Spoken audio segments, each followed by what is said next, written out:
Untuk memasang SWECO vibrating screen, kita memerlukan tukur getah, kunci boleh laras, kunci M24, ratchet spanner with socket bolt dan kunci 9/16.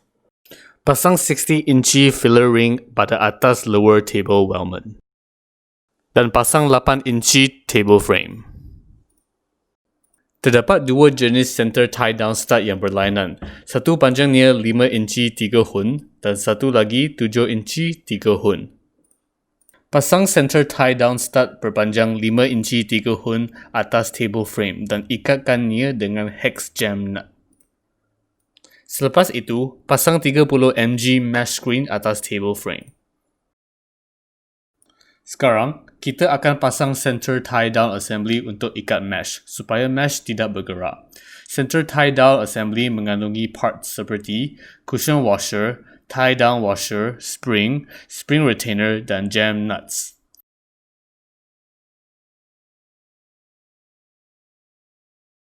Ikatkan center tie-down assembly dengan kunci. Kemudian, pasang 8 inci distributing frame. Masukkan center tie-down stud berpanjang 7 inci 3 hun dan ikatkannya dengan hex jam nut. Pasang 20 mg mesh screen. Dan memastikan bahagian center tie-down stud yang terkeluar berpanjang sebanyak 2.5 inci sahaja. Ulangkan proses pasang center tie-down assembly.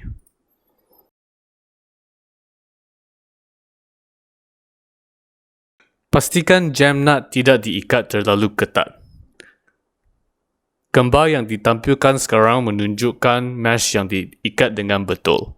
Kalau jam nut diikat terlampau ketat, anda akan nampak satu lekuk pada tengah mesh. Pasang frame terakhir dipanggil spacing frame.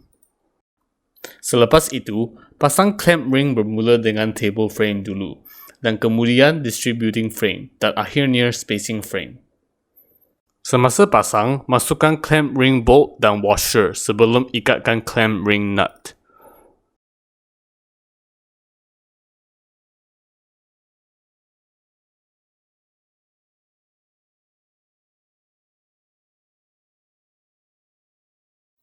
Kita perlu ikatkan clamp ring untuk menetapkan kedudukan dan tension vibrating screen. Dengan spanner memegang bolt di satu tangan dan ratchet spanner pada clamp ring nut, ikatkan clamp ring sampai ketat. Ulangkan proses ini untuk 6 bahagian clamp ring.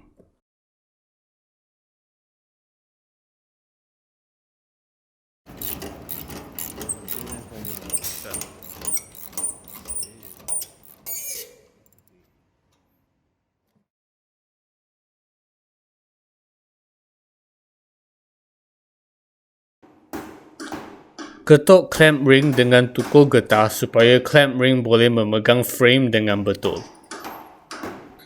Anda mungkin perlu mengetatkan clamp ring lagi jika frame masih longgar. Akhirnya, pasang dan ikat inspection cover.